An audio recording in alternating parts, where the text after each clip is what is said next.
Book summary: The 21 Irrefutable Laws of Leadership by John Maxwell. Law number 1, the law of the lid. Maxwell defines the law of the lid by saying leadership ability is the lid that determines a person's level of effectiveness. The lower an individual's ability to lead, the lower the lid on his potential. This idea is troubling for some people because it means that no matter how much you desire to be a 10 on the scale of leadership, there is a cap to your abilities based on a number of factors. Some of these factors are your people skills, planning abilities, vision, dedication to success, and your past results. The truth is, there are very few 10s in the world. However, when you leverage the law of the lid and assess your own leadership, then you will have a straightforward view of who your followers are, where they might land on the leadership scale, and areas in which you can grow and to raise your leadership lid. The reality is that if you are a 7 on the leadership scale, in most cases you won't be able to lead someone who is an 8, 9, or 10. Yet your skills can still offer invaluable leadership to people who are at a level of a 5 or 6. The good news is, the law of the lid has room for flexibility.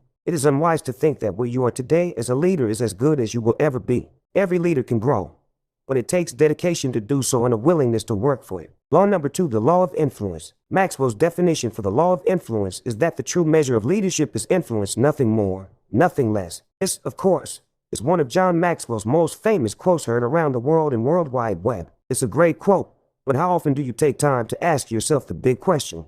Who are you influencing? Maybe a bigger question for us to ask is, what type of influence are we offering those who follow us? Insecure leaders often influence people in such a way that it keeps others down in order to protect their own position of leadership in the group. This is a shame. The best leaders realize that leadership is always about raising people up to their highest potential, even if it means they one day become better leaders than themselves. Leadership is not determined by having a title. It doesn't matter if you are CEO, director, superintendent, or principal. You are not a leader if people do not follow your lead. Maxwell says, true leadership cannot be awarded, appointed, or assigned. It comes only from influence, and that cannot be mandated. It must be earned. He goes on to say, when it comes to identifying a real leader, don't listen to the claims of the person professing to be the leader. Don't examine his credentials. Don't check his title. Check his influence. The proof of leadership is found in the followers.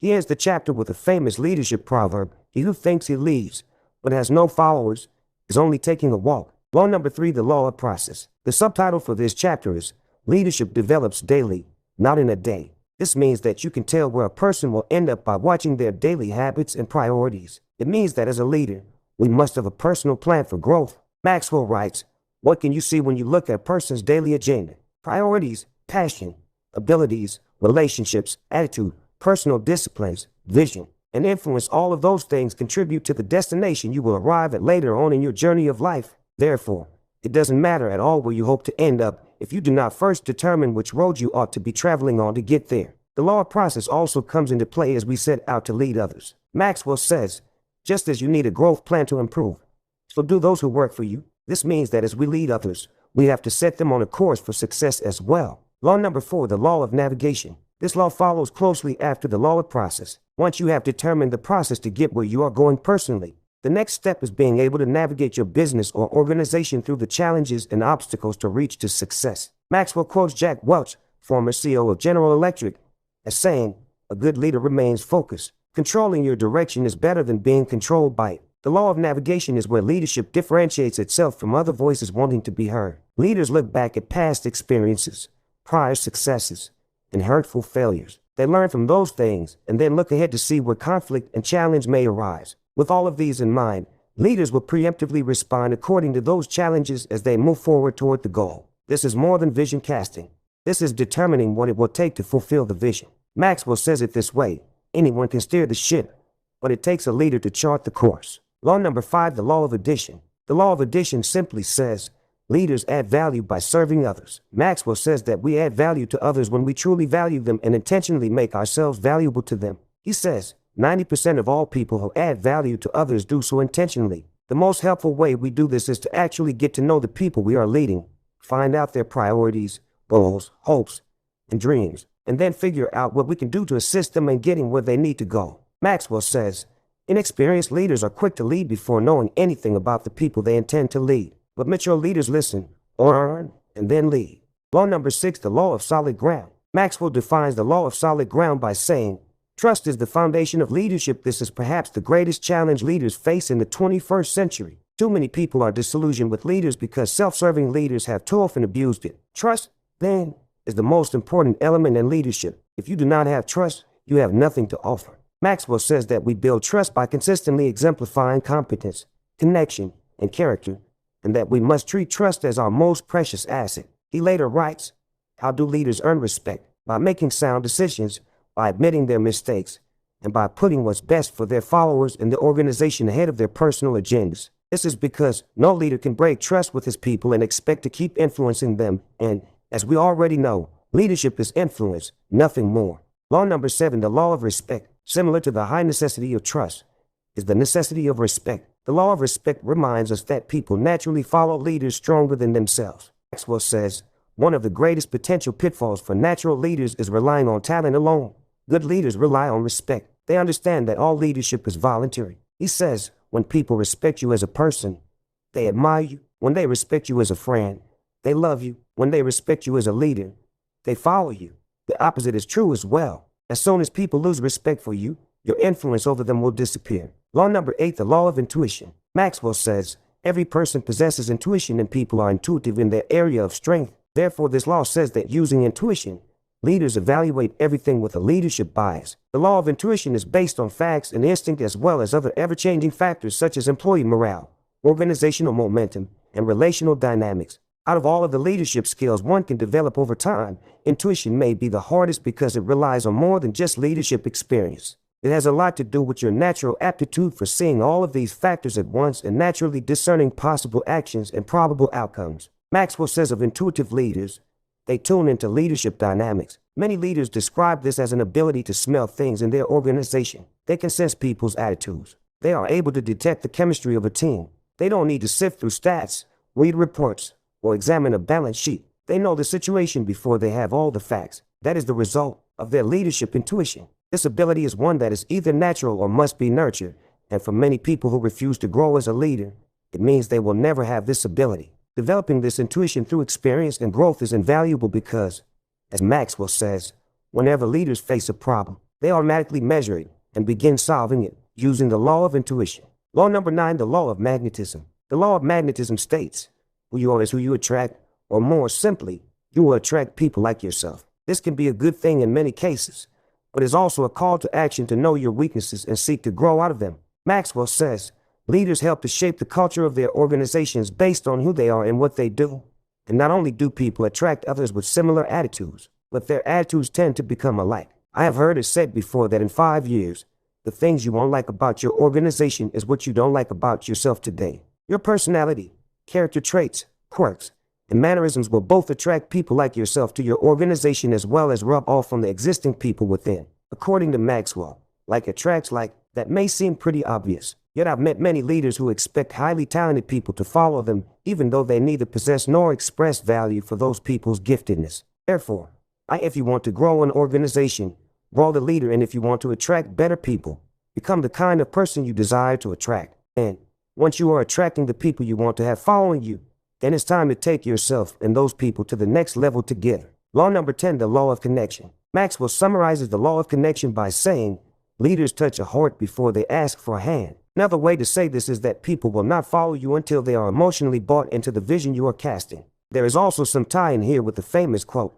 people don't care how much you know until they know how much you care. Maxwell says, you develop credibility with people when you connect with them and show that you genuinely care and want to help them. To truly connect with people, you have to value them, learn about them, and then adapt to who they are. Do not expect people to change themselves in order to follow you. You must change yourself in order to invite them in. The law of connection means that we understand people's self-identity, meet them where they are, and build connection with them first before we try to get them to follow us or buy into the vision of where we want to go. Law number 11, the law of the inner circle. The law of the inner circle states a leader's potential is determined by those closest to him. This is similar in effect to the law of magnetism, which says your followers will look like you, except that this says you will begin to look like those with whom you surround yourself. When I was in high school, the guidance counselor would say, "Why would show me your friends, and I'll show you your future." I hated that quote at the time since I wanted to be in control of my own destiny. Yet because this law is universal, time has proven that statement true every time. To leverage the law of the inner circle, then, we must surround ourselves continually with people we admire and respect, people we want to become like as we grow. Unfortunately, this is counterintuitive to the leadership style of most. Insecure leaders feel threatened when they are not the smartest and most talented people in the room, so they surround themselves with people weaker than themselves. This, however, means that their potential for growth themselves is stunted by the capacity of those they keep near. Maxwell says in order to leverage the law of the inner circle and to increase your capacity and maximize your potential as a leader, your first step is always to become the best leader you can. The next is to surround yourself with the best leaders you can find. Law number 12, the law of empowerment. Following closely behind the law of the inner circle is the law of empowerment. This law states, only secure leaders give power to others. This means that secure leaders spend their time identifying leaders, building them up, giving them resources, authority, and responsibility, and then turning them loose to achieve. Insecure leaders, on the other hand, spend their time suspicious of those around them and do everything they can to undermine people's potential and growth. Former U.S. President Theodore Roosevelt said, the best executive is the one who has sense enough to pick good men to do what he wants done, and the self-restraint enough to keep from meddling with them while they do it. Maxwell says this is because, to keep others down, you have to go down with them, and when you do that, you lose any power to lift others up. Maxwell says, the truth is that empowerment is powerful not only for the person being developed but also for the mentor. Enlarging others makes you larger. Therefore, to take advantage of this law in our lives, we must come to understand that as we develop the leaders around us, we not only inadvertently raise our own value as a leader, but our organizations are benefited in the process as well. Law number 13, the law of the picture. The law of the picture says, people do what people see. This may be one of the highest laws in understanding that everything rises and falls on leadership. Character matters. Maxwell says, when the leaders show the way with the right actions, their followers copy them and succeed. Corrupt leaders will turn every leader around them into corrupt leaders because their own lives demonstrate that it is good and acceptable. Law number 14, the law of buy-in. The law of buy-in says, people buy into the leader, then the vision. Maxwell writes, many people who approach the area of vision and leadership have it all backward. They believe that if the cause is good enough, people will automatically buy into it and follow. But that's not how leadership really works. People don't at first follow worthy causes. They follow worthy leaders who promote causes they can believe in. If we roll this back to the law of the picture, this means that if your credibility as a leader is questionable at best, you are not going to have people willing to follow the vision you are casting because they doubt you can get them there. One of the biggest leadership lessons I took away from my own experiences in 2014 was that leadership is inevitably connected to the opportunities they present. Sometimes saying no to a bad leader means saying no to a good opportunity, and sometimes saying no to a bad opportunity means saying no to a good leader. This was my personal realization of the law of buy-in. Maxwell says it this way, you cannot separate leaders from the causes they promote. It cannot be done, no matter how hard you try. It's not an either/or proposition. The two always go together.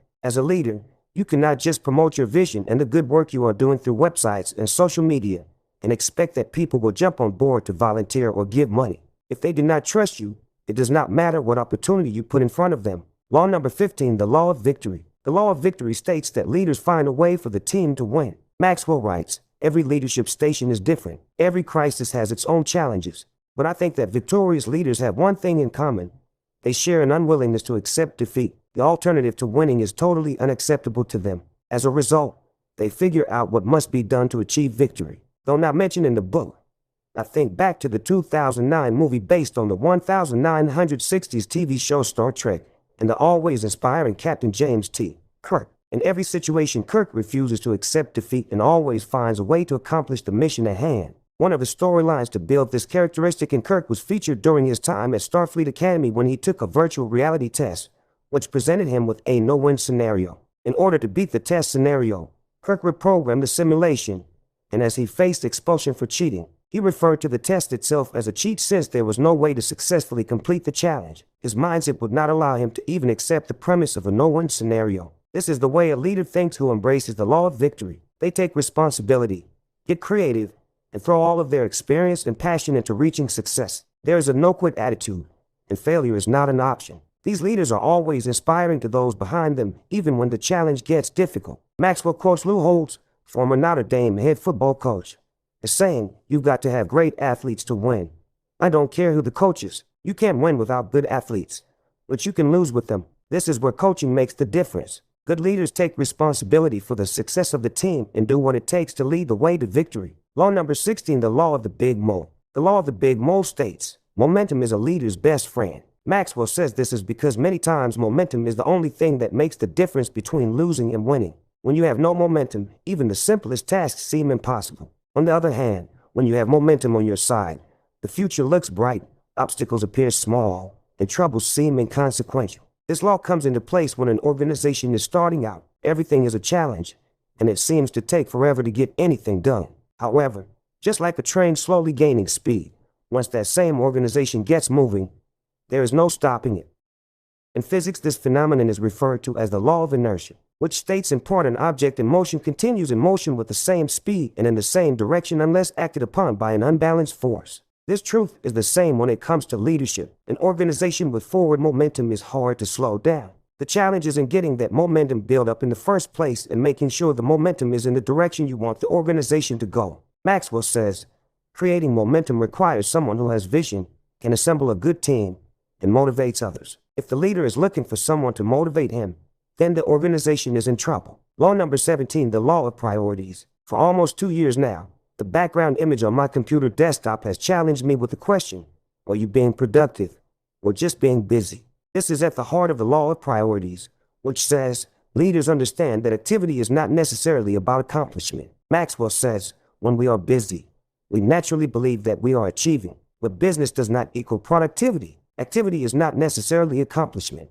This means prioritizing, which requires leaders to continually think ahead, to know what's important, to see how everything relates to the overall vision. Sometimes what is highest on that priority list is not comfortable or easy. Key to leveraging the law of priorities is called the Pareto principle, or more commonly the 80/20 principle. Maxwell says that if we will spend most of our time working on the things in the top 20% of importance, it will give us 80% of the return we are looking for. This means things like giving 80% of your time to your top 20% of employees. The other factors Maxwell discusses in setting your priority list are his 3 R's: requirement, return, and reward. These 3 things make us ask, what must I do that nobody can or should do for me?